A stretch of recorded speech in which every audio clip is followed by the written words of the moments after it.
Transcomer, inversiones inmobiliarias para visionarios como vos, presenta el análisis de la noticia. No coincido, el grupo se está entregando al máximo y hoy, tuvimos una derrota que la encuentro más por la falta de eficacia en el primer tiempo que en el tema ese que toca usted. No creo que sea eso lo que está pasando. Pienso que nos sigue faltando definición. El primer tiempo fue notable la superioridad, el segundo tiempo a base de pelotas paradas y de empuje Cartago empezó a llegar, así que por ese lado veo que hay que mejorar. Bueno, ahí está el técnico del Saprissa, que después de la conferencia, Saprissa tiene que salir a aclarar por qué duró tan poquito. Y Patricio Altamirano pone un mensaje en el chat del Saprissa después y dice: buenos días, buenas noches, me permito aclarar que la conferencia de José Giacone finalizó debido a que no tuvimos más solicitudes de consulta. Le recuerdo que la dinámica debe ser solicitar su espacio con el jefe de prensa y así mantener un orden. Hoy el técnico salió de la conferencia debido a que no tuvimos ninguna solicitud adicional, en fin y detalle. O sea, ¿verdad? Que nadie preguntó, dice el Saprissa, duró muy poco y esto...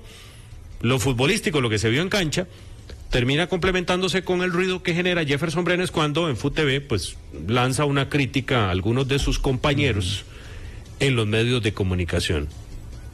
Lo del Saprissa ha tomado algunos matices poco particulares. Sí, hay que recordar que lo de Giacone y sus declaraciones cortas y cortantes ya viene desde antes. Incluso en la conferencia de prensa del viernes que teníamos a Irene y que Irene cronometró, eran poquísimos minutos. 8 minutos dijo, creo. Sí, 8 minutos.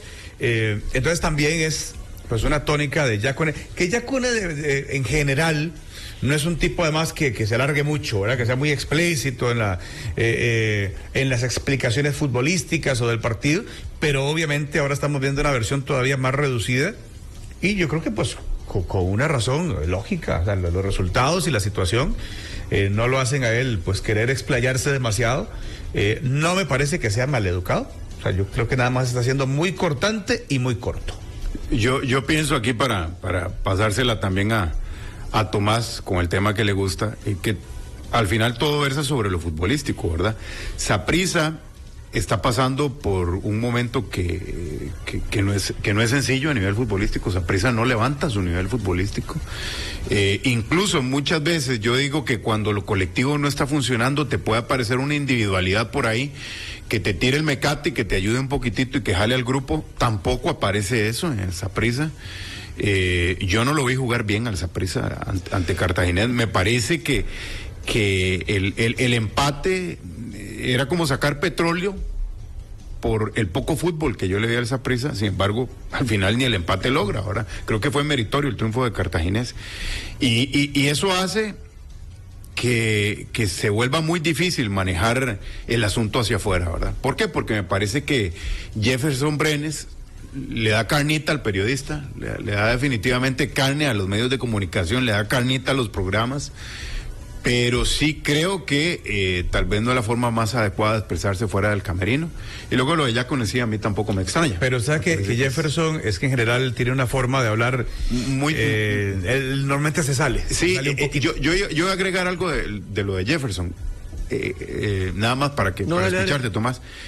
Porque me parece, y es solo mi punto de vista, que a Jefferson se le han dado más responsabilidades de las que yo considero está listo el jugador. Creo que para ser capitán de Saprissa y para ser uno de los voceros futbolísticos, por decirlo así, del Saprissa, tiene que pasar más tiempo. ¿Se la dieron o él está él está tratando de agarrarla a la fuercita? Exactamente, o él está tratando de agarrarla. Incluso me llamó la atención que cuando habló de su renovación dice, bueno, me dijeron que yo iba a ser uno de los capitanes de Saprissa, esto y lo otro. Me parece que debido al historial de esa institución, a lo pesado que es esa institución, hay que pasar más tiempo y conocer mejor la institución para convertirse en uno de los voceros futbolísticos de ese equipo. Porque creo, como lo dijo Mora, que él a veces se extralimita, sin ninguna mala intención, lo tengo claro. Sí, pero en general, sí recuerdo declaraciones post repechaje con Honduras, recuerdo declaraciones, creo que fue en Copa América, recuerdo otra declaración con Saprissa, y sí, como que él no logra medir bien sus palabras, trata de meter el cuchillo muy directo y yo creo que es contraproducente en este caso para Saprissa. Sí, era evitable. Creo que él podría haber resuelto de una manera un poco más generalista en la respuesta y no provocar un fuego y un ruido alrededor del equipo que ya venía provocado por un resultado sobre la hora de derrota. Eso por un lado, el caso de Brenes. Que después, si eso logra generar que internamente puedan conversar cuestiones que sienten que no están bien, también puede ser un factor habilitante. Externarlo, tal vez no carece de sentido. Por otro lado, también entiendo que eso a veces hace clic con mucha gente que dice que bueno, tenemos un portavoz y un líder, pero me parece que a veces el liderazgo es mejor manejarlo puertas para adentro y quedar ahí. Y después por el lado de Giacone, creo que es lo que trata de hacer justamente ante esta cuestión que podía evolucionar y generar más ruido, lo corta de una. Él no está de acuerdo, le pone un freno, no profundiza en el tema y la mejor manera de que esto no crezca es a partir de no profundizar, sino darle un límite a la cuestión declaracional y no entrar en ese dime y direte, él dijo, los periodistas en el medio llevando y trayendo, entonces lo corta y se acabó. En lo estrictamente futbolístico, sí hay que señalar que el Deportivo Saprissa se plantó en el segundo tiempo, sobre todo, en el primer tiempo, vamos a hacerlo cronológicamente, en el primer tiempo pone a Duarte de 5, que eso me pareció una novedad, con altibajos en cuanto al manejo del balón, pero sí bueno desde lo posicional porque le permitía a Brenes justamente mucha libertad de ataque, a Mariano también, y de hecho vimos a un Brenes que encaraba, que se soltaba. ¿Pero te pareció bien Duarte de 5? Por eso dije con altibajos. Ok. Creo que en la parte posicional sí, dando el equilibrio adelante de los centrales, con pelota no tanto, de hecho lateralizó mucho, no dio fluidez hacia adelante, pero bueno, es un central que lo pusieron adelante y creo que un poco la cualidad era esta, la de que sea de equilibrio y de sostenimiento para soltar a otros jugadores. Y que sí provocó muy bueno, sobre todo en el primer tiempo, que Meiri y Mora crecían mucho en ataque y al mismo tiempo. En esa propuesta le permitió ser un poquito más agresivo el Saprissa. De hecho, el centro que viene en la mano de Quirós es de Mora. No vimos pocas veces a Meiri también escalando por afuera y haciendo de dobles. Entonces me parece que provocaba un poco eso. Sacrificar un poco el juego desde Duarte, pero darle más amplitud al ataque de Saprissa y más profundidad. En el segundo tiempo, con la lesión de Duarte, eso se rompe. Y a partir de ahí también hay que encastrarlo, como me gusta a mí hacer siempre, con la propuesta de Cartaginés. Porque Cartaginés pone a Rocha y a Fuller, bien abiertos, bien amplios, y empezó no solo a tapar la subida de los laterales de Saprissa, sino a imponer condiciones. Es decir, los de Saprissa empezaron a marcar lo de Cartaginés. Eso como un primer apunte. El segundo, Rocha entró exuberante del factor individual. Asistencia y gol, ¿va? Asistencia, gol, provocación de penal, se movió. Lo tenían casi desaparecido en esta campaña, sí, y por ahí regresa con protagonismo. Llegó el café, muchísimas gracias. Sí, y olfateó por dónde entrar, porque lo puso del lado de Meiri, que sumado a que lo empezó a incomodar al joven, también Arboy no estuvo bien, llegaba tarde a las coberturas, sin timing, y a partir de esa doble falencia en el lateral y en el central, Rocha se hizo un festín. Pero bueno, tiene que ver con una lectura del técnico también, de Cartaginés, que puso dos extremos bien pegados a las bandas para generarle amplitud y taparle la subida a Saprissa. Entonces ahí empezás a ese juego de encastrar. Giacone en un momento quiere una rebeldía futbolística de jugar 4-3-1-2, dos puntas, un enganche, pero quedó en el diseño. Nunca encontró la ejecución en cancha. Y el Cartaginés en un momento, por la necesidad del resultado, empezó a empujar, empezó a meter movimientos tácticos y de nombres para ir a buscar el partido. Y cuando lo empató, nunca frenó. Es como que olfateó que podía ir a ganarlo. Entonces, con ese empuje necesario por el resultado, después dijo, bueno, y vamos por todo. Y el Saprissa nunca se logró desordenar o encontró un acto de rebeldía, de frenar el ímpetu primero y volver a imponer condiciones. Y último, para hacer un rulito con lo que veníamos conversando y un cierre de lo que decía Giacone. Giacone habla de la ineficacia a la hora de definir. Sí, lo tomo ese argumento, porque en el primer tiempo sobre todo tuvo varias situaciones. De hecho, Kevin Briceño atajó un penal. Pero hay un dato que para mí es fundamental. La defensa de Saprissa involucra a Meiri, Anderson, Arboin, Mora y meto a Duarte. 19% de duelos ganados. 19%. Bajísimo el número. Entonces, vos podés explicar el partido desde la poca contundencia en ataque, sí. Pero para mí también se explica muchísimo cuando vos no te imponés en la parte baja en los duelos. Cuando vos perdés los 1 contra 1, estás mucho más cerca de perder los partidos. Perdón, en la línea de volantes también. Sí, por eso meto a Duarte como el contención. A ver, ¿a qué voy con esto? En un escenario exagerado y llevándolo al máximo para que se entienda, vos no sos contundente en ofensiva, de última empatás 0-0.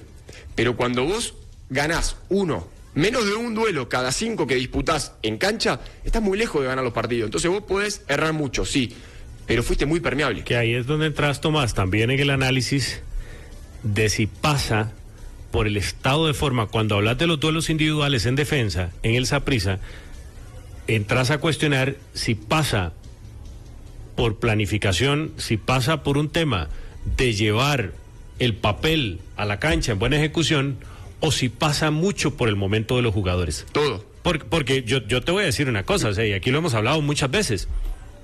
Vos me pones hoy a Duarte yo lo siento lento, lo siento que no anda fino.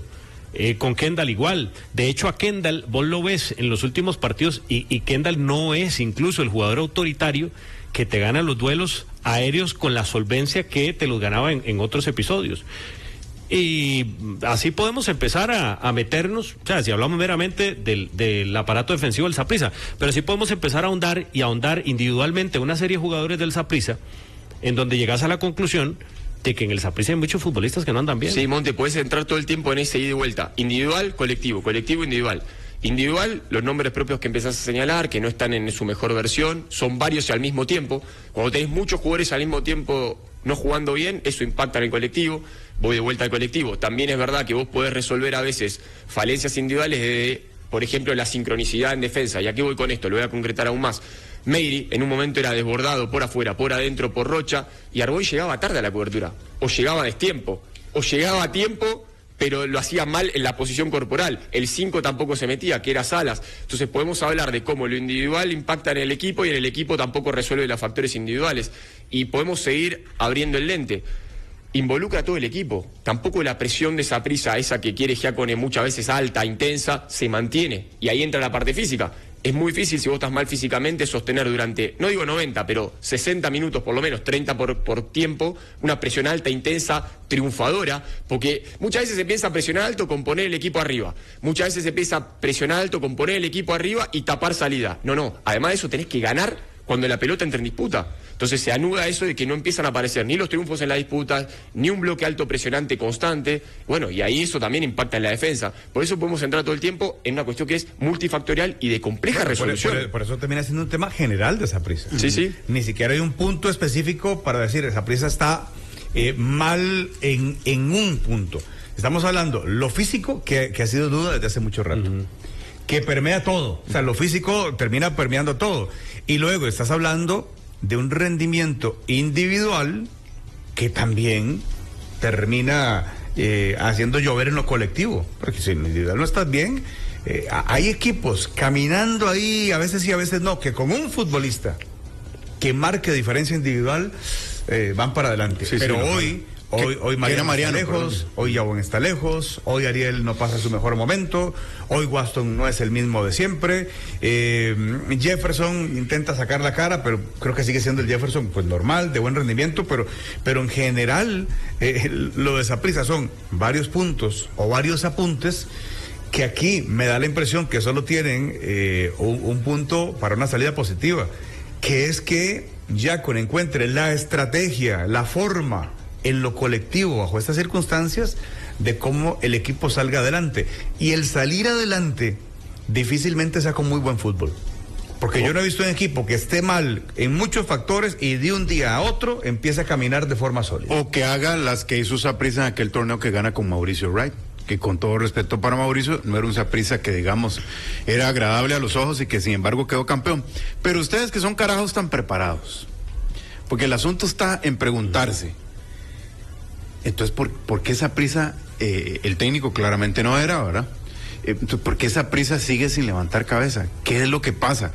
Que jugadores que en determinado momento pues eran tan definitivos en la forma de acertar con su buen juego en el Saprissa, ¿por qué hoy no?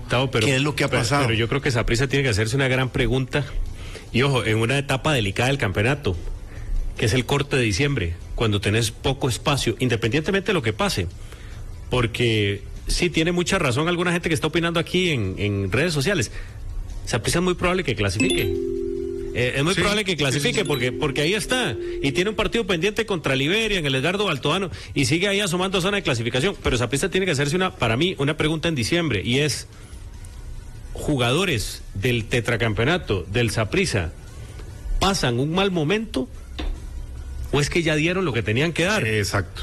Porque ahí es donde entran también algunas decisiones importantes en cuanto a estructuración de la planilla, que reitero, es delicado. Bueno, pero el técnico está tomando ciertas decisiones solapadas porque no pueden ser a ultranza en este momento, pero lo de Cliver Gómez, por ejemplo, totalmente desplazado. Empiezan a haber ciertos matices de decisiones. Me parece por ir a préstamo. Lo que pasa es que a tu pregunta le agrego el cuándo.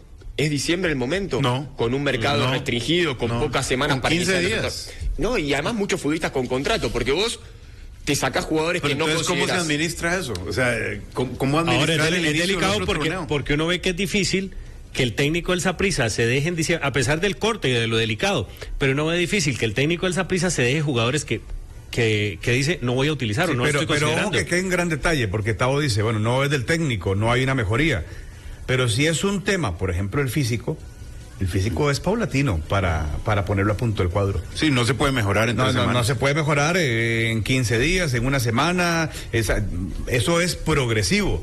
Y ojo que estamos hablando que lo físico impacta mucho en lo demás. Claro. Porque esta Saprissa le puede dar un primer tiempo y como que el equipo camina y después no, podría existir una respuesta del tema físico. Es que, digamos, uno puede tener algunas ideas, pero uno se pregunta, ¿qué se hizo Fidel? ¿Qué se hizo? ¿Dónde está Fidel?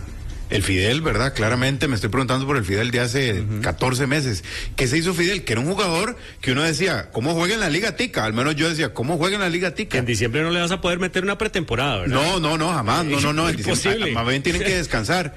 Y uno dice, ¿dónde está David, por ejemplo? ¿A dónde está Mariano? Y uno puede empezar a esgrimir aspectos físicos, de edad incluso en algunos casos, futbolísticos desde luego, pero luego viene la segunda pregunta, ¿cómo administramos eso si como ustedes bien dicen no hay tiempo? Y lo peor del caso, entre comillas lo peor, que puede ser lo mejor, si se clasifica ante Comunicaciones en febrero viene un torneo, señores. Ese es un gran punto. Usted con la primera palabra sí clasifica. Ojo lo de mañana con Saprissa, que va a ser un gran tema. Y luego, aquí hemos dicho, en Extra Radio, en Tigo Sport Radio y en nuestros diferentes programas, que siempre Saprissa clasifica. Igual que Herediano, igual que Liga Deportiva Alajuelense, por lo que tienen, por el peso histórico, por el plantel. Pero ojo que podríamos estar ante un campeonato donde realmente la clasificación de Saprissa está en peligro, porque el fin de semana es el clásico. Y Saprissa hoy está un punto abajo de zona de clasificación. Y si pierde el clásico, y si Guanacasteca, y si Cartaginés, y si Herediano hacen su tarea, y faltan después de eso solo 4 fechas, la clasificación sí puede ser un tema. Y Saprissa quedando fuera de clasificación, le cuento que ese es un verdadero terremoto. Nada más, Tomás, aquí nos manda saludos el monstruo. Neco Fernández. Qué gran. No, pero es monstruo. Monstruo. Qué jugador. El Neco. Qué jugador. Por arriba, de cabeza, en recepción, desplazamiento, de derecha a izquierda, Juan Callazo. Qué jugador. Y a la par estaba Neco. Que por cierto, Neco, aquí me da la razón de lo que. El pecho y se le desinfló. Aquí nos da la razón, Neco, de lo que hablábamos de Jefferson Brenes. Que Neco, hay que decirlo, así colmillo, ¿verdad? Cuando jugaba tanto con la Liga como jugó con todos. Con los 4 grandes. Con todos. Y creo que fue campeón con 3. Y a Cartaginés lo llevó a aquella final del 92-93. Y ahí jugó Neco, que por cierto lo estaba escuchando el viernes con el licenciado Mario Seguro. Un abrazo para Neco. Que iba manejando y se fue contra un alto. Claro, con eso que le hizo Cristian. Estaba pensando cómo poder concretizar en la cancha lo que hablamos de lo físico, porque a veces queda como un poco en el aire. Y bueno, el no sostenimiento de la presión que le gusta al entrenador alta es uno. Pero también lo noté en dos facetas. En el segundo tiempo, cuando Saprissa por momentos se tuvo que hundir en el propio campo porque Cartaginés lo asediaba, para transicionar defensa-ataque con velocidad, a veces no tienen esa chispa o esa capacidad de cambio de ritmo o esa potencia. Lo vemos tal vez en destellos de Luis Díaz, que por su propia cualidad lo logra, pero el equipo no viaja junto en esa, bueno, cambiamos el chip, recuperamos y arrancamos rapidísimo con muchos futbolistas en ataque, no lo logra. Y eso le provoca, como contraproducente, queda muy estirado, porque no termina de viajar compacto hacia adelante y cuando tiene que retroceder tampoco el equipo terminó de salir y ese equipo estirado es espacio para los rivales. Y el otro punto, y lo vuelvo a bajar más a tierra lo de lo físico, pensé en esto más colectivo y voy a algo más individual. Por ejemplo, en el segundo gol de Cartaginés, ya en el cierre del partido, Justin Salas medio que lo driblan y no logra recomponer con esa chispa que en otro momento tenía antes de ser de exportación, de entrar y salir, de romper, de morder. Y después Anderson no sale a tapar el tiro con vehemencia, es como que queda a mitad de camino entre dubitativo y estático, y cuando vos también estás fresco de las piernas, es frescura mental, te hace tomar mejores decisiones. Y en esto que salí a romper, salí a tapar, a tosigar un remate en el minuto 92, 93 que te puede definir un partido. Entonces ahí empezás a encontrar diferentes pequeños, grandes matices que impactan en el juego, impactan en el resultado, que pueden dar un poco lineamientos de la parte física, como para también bajarlo más a la cancha. Sí. Bueno, por cierto, oportunidades que construyen tu